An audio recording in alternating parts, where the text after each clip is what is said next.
Audio Jungle.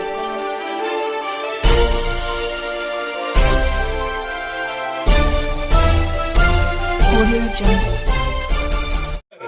Doctor Suresh Mane साहेब यांना मी विनंती करतो की त्यांनी आपल्या समोर आपले जिंदगी फकत दो चार वक्त की घड़ी है यारो। जिंदगी फकत दो चार वक्त की घड़ी है यारो। ये न समझो कि सारी उम्र पड़ी है यारो। ये न समझो कि सारी उम्र पड़ी है यारो। अपने तारीख और मकानों से बाहर तो झांको, अंबेडकर की ताकत तुम्हारे दर पे खड़े है यारो। ही ताकद फडणवीसांनी बघावी। आयऱ्या गैऱ्या नत्याखोऱ्याने बघून काही उपयोग नाही। आपला पहिला मोर्चा 30 तारखेला झाला मुंबईमध्ये। तुम्ही बहुतेक जण आला होता।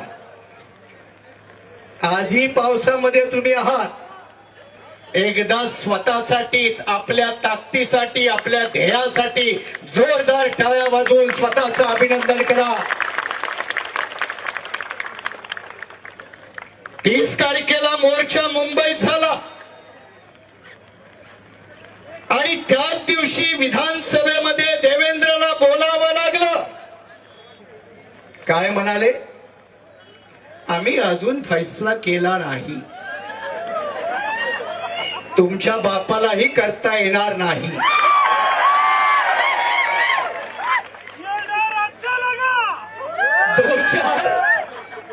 दोन चार आपल्यातले भटकलेले, म्हणजे मातंगातलेच भटकले तर समजू नका, महारातले पण भटकलेले आहेत की नाही? नाहीतर आपला तो बाळ आहे असं नाही करायचं। जे भटकलेले आहेत त्या बांधवांना माझं एक सांगणं आहे की बाबा, क्रांतीवीर लहुजी साळवे अहवाल सरकारनं स्वीकारला ना? कोणी विरोध केला? कुठल्याही आंबेडकराच्या लेकराने विरोध नाही केला। 84 शिफारशी आहेत, 68 शिफारशी महाराष्ट्र सरकारने स्वीकारल्या मातंग समाजाच्या हितासाठी। 68 स्वीकारल्या, एकाही माणसाने विरोध केला नाही आणि आमच्यापैकी कोणी करणारी नाही, कारण आम्ही समतेच्या वाटेचे वाटसरू आहोत। आम्ही कोणाचा विरोध करायला इथं नाही। 68 शिफारशी स्वीकारल्या। 2 शिफारशी, ज्या मातंगाला जमीन नाही त्याला सरकार जमीन देईल। भटकलेल्या बांधवांना माझा प्रश्न आहे, कधीतरी सरकारला विचारा या बाबतीत सरकारनं काय केलं। 2011चा GR आहे। आपल्या एकंदर एससीच्या बजेट पैकी जास्तीत जास्त बजेट मातंग समाजावरती खर्च करावं अशी एक तरतूद महाराष्ट्र सरकारनं स्वीकारलं। आपण कुणाला विरोध केला? मग आमचा कोणतरी तो गोरखे का गारखे कोणतरी आहे पुण्याचा, नवीन नवीन MLA झाला, MLC झालाय, और नया नया मौला हमेशा ज्यादा अल्लाह अल्लाह करता है। नया नया मौला है। गोरखेला आव्हान आहे, क्रांतीवीर लहुजी साळवेची 68 शिफारशी ज्या स्वीकारल्यात ना, तुम्ही खरंच लहुजी वस्तादांची औलाद असाल तर त्या शिफारशी लागू करून दाखवा। तुम्ही करून दाखवा। आम्ही कोणी विरोध नाही करत रे। प्रत्येक तालुक्याच्या जिल्ह्याच्या ठिकाणी मातंग इतर समाजाची पोरं शिकावी म्हणून शाळा आणि वसतिगृह काढावा।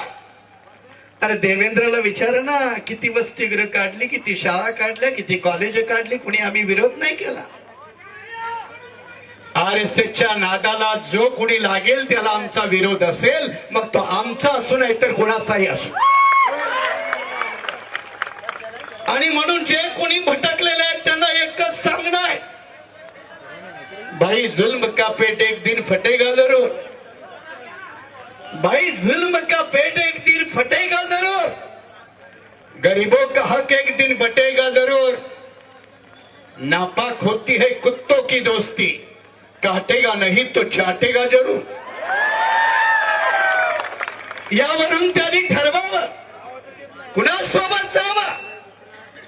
फुले शाहू आंबेडकरी चळवळी सोबत राहावं की आरएसएसच्या छावणीमधून जाऊन त्याची दलाली करावी, हाही या माध्यमातून प्रश्न आहे. आणि देवेंद्रनं काही कमी पाप केली का महाराष्ट्रामध्ये? या जालना जिल्ह्यामध्ये ओबीसी वर्सेस मराठा कोणी वातावरण निर्माण केलं? कोणी निर्माण केलं?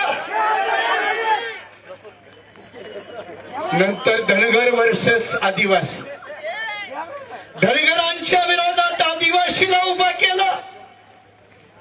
आता शेड्यूल कास्ट मधल्या 2 प्रमुख जाती त्यांना एकामेकाच्या विरोधात, पण आम्ही आंबेडकरी लढ्याचे सैनिक आहोत. आम्ही जातीचे सैनिक नाही, आंबेडकरी विचाराचे सैनिक आहोत. आणि त्यामुळे जे जातीचे सैनिक म्हणून आमच्या समोर येतील त्यांच्या विरोधात लढावं लागेल, बोलावं लागेल. पण कधी कधी आम्ही म्हणतो चमच्याला मारण्यापेक्षा चमच्याला जो हाताळतो त्याला मारणं फार चांगलं. म्हणून आपलं आंदोलन आम्ही सगळ्यांनी आनंदराज असो, भीमराव असो, आमचे बाबूराव माने चर्मकार समाजाचे माजी आमदार बबनराव घोलप, आम्ही सगळ्यांनी मिळून ठरवलं की आपला पक्ष संघटना बाजूला ठेवा आणि सगळ्यांनी एकत्रित मिळून या देवेंद्र फडणवीसाच्या आत्मघातकी आणि महाराष्ट्रातल्या आंबेडकर चळवळी विरोधातील राजकारणाचा जर निपात करायचा असेल तर आपल्याला सगळ्यांना एकत्रित बसलं पाहिजे. त्याचाच परिणाम म्हणून तुम्ही आपापले झेंडे दंडे काढून ठेवले आणि एक मोठं दांडकं हातात घ्या, तेच फार चांगलं आहे. उपवर्गीकरण करून काय करणार आहे? नोकऱ्या कुठे आहेत? खाजगीकरणाला ठेवल्या का? कंत्राटीकरण किती? प्रायव्हेटायझेशन किती? आउटसोर्सिंग किती? याच्या विरोधात कोण बोलायचं? आंबेडकरीच्या चळवळीच्या लोकांनी. बाकी कुणी बोलायचं नाही, बाकी कुणाला काही पडलं नाही. कालही दिल्लीमध्ये पोलिसांचा ब्रुटल अॅट्रॉसिटी अत्याचार पाहिला तुम्ही. आपण आजच्या या आपल्या जाहीर सभेमध्ये कालचा मोदी बीजेपी सरकारच्या पॉलिसी बाळाचा विद्यार्थ्यावरती जो एक अमानवीय प्रयोग केला त्याचा आपण आज जाहीर धिक्कार आजच्या या आपल्या मोर्चामध्ये करत आहोत. कारण आम्ही अन्यायाविरुद्ध लढणारी माणसं आहोत. देवेंद्र फडणवीसाच्या सोबत महाराष्ट्राचे मुख्य सचिव आहे, आम्ही बैठक केली त्याच्या सोबत. काय म्हणून आणताय? कोणी सांगितलं तुम्हाला? मगाशी आमचे म्हणाले एक बंदर समिती आहे. ते बंदर नाही, ते बंदरच आहे. सत्ताधाराच्या हातात जो नाचतो त्याला बंदरच म्हणतात. आणि त्यामुळं कुठली तरी समिती, अरे मग आता त्यांनी सूचना मागवल्या. किती सूचना आहेत माहित आहे का? 85,000 सूचना आल्या उपवर्गीकरणाला विरोध करणाऱ्या. घ्या सुनावणी, आमचं काही म्हणणं नाही, सुनावणी घ्या. 85,000 सूचनाचा निपटारा करायला देवेंद्र फडणवीसांना किती दिवस लागतील? घ्या सुनावणी. आणि आता ते सांगतात की आम्ही सुप्रीम कोर्टाच्या निर्णयानुसार करत आहोत. देवेंद्रजी, तुमचा भाऊ उत्तर प्रदेशात आहे, योगी भाऊ म्हणजे बीजेपी वाला. तुमचा भाऊ तिथं आहे किंवा मुख्यमंत्री आहे.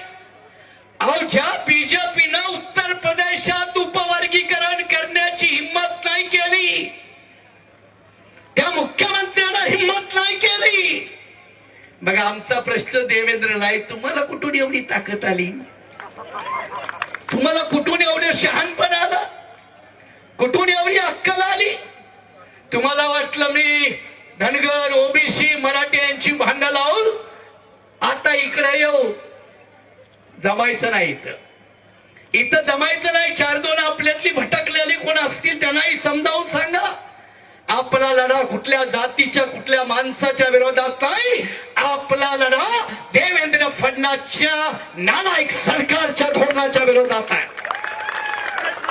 कुठल्या समाजाच्या व्यक्तीच्या विरोधात नाही. आणि असेंब्लीमध्ये धडधाकट खोटं बोलले.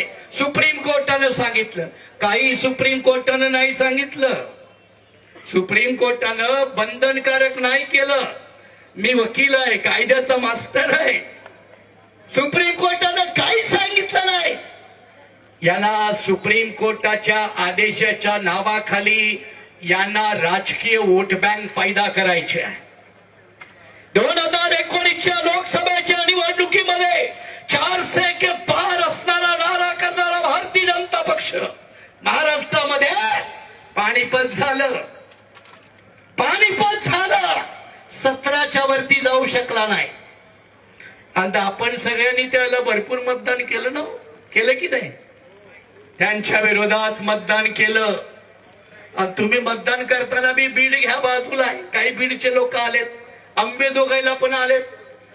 त्या बीडवाल्याला पण तुम्ही मतदान केलं. सोनवणे नावाचा खासदार तो पार्लमेंट मध्ये गेला आणि त्याने शपथ घेताना काय म्हणाला माहितीये का? मराठा आरक्षणाचे प्रवर्तक सो अँड सो यांची शपथ घेऊन मी शपथ घेतो. द्या म्हणता तुम्ही.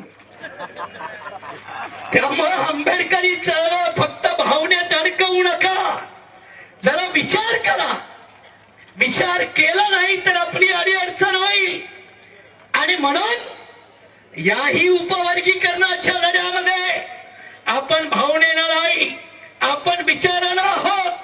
आपण कुणाचा विरोध करण्यासाठी नाही, तर एससी उपवर्गीकरणाच्या नावाखाली एससी समाजाचे तुकडे तुकडे तुकडे करण्याचं कटकारस्थान त्याच्या विरोधात आपण आहोत आणि ते होऊ देणार नाही. अरे आम्हाला आरक्षणानं काय मिळालं काय नाही मिळाल्याचा हिशोब करा, आकडेवारी करा. सरकारची आकडेवारी तपासा. आकडेवारी तपासली तर तुम्हाला त्याची सगळी उदाहरणं कळतील. आणि म्हणूनच सरकार बॅकफूटवर आहे. पण बॅकफूटवर आहे म्हणून आपण गप्प बसायचं नाही. उलट जेवढं सरकार बॅकफूटवर जातं तेवढं आक्रमण वाढवावं लागतं. तेवढा आक्रमणाचा रेटा वाढवावा लागतो. आणि म्हणून आगामी दिवसामध्ये महाराष्ट्राच्या अनेक जिल्ह्यामध्ये असे तुम्हाला भव्य मोर्चे पाहायला मिळतील. सरकारला पाहायला मिळतील, प्रशासनाला पाहायला मिळतील. पण म्हणून म्हटलं ना की आपण शांत बसून नाही चालणार. आहो से पत्थर पिघलेगा, इस धोके में मत रहना. म्हणजे आम्ही फारच दुःख झालोय, नाराज झालो. बहुजन सैनिक महाराष्ट्र लाईव्हला लाईक करा, शेअर करा, सबस्क्राईब करा आणि बेल आयकॉनवर क्लिक करा.